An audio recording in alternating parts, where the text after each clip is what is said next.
Alam nyo ba dito sa Hong Kong, Day, ang mga bata ay napakaaga nila mag-aral, Day. Pagdating ko dito, sinabihan ako, kasi 9 months ako nung dumating ako sa mga amo ko. Sinabihan ako na mag-aaral na yung alaga ko in 2 years.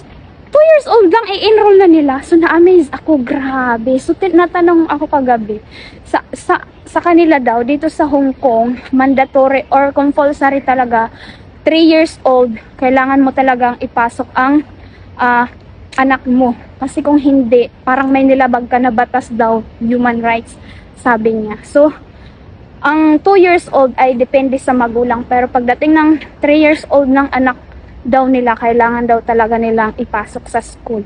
Ganon dito kahigpit. Sabi ko, ang galing importante talaga sa mga tao dito sa Hong Kong ay education talaga.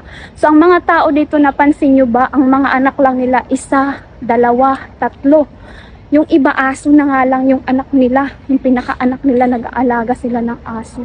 Ganon dito din. Sana ganon din sa Pinas, no? Hindi yung anak ng anak, din iasa sa government, isisisi ay bakit sila naghihirap, bakit ganon? Kayo dapat ang mag-isip, ganon, diba? Diba? Ang pinaglalaban ko dahil. Nakatingin si Kuya.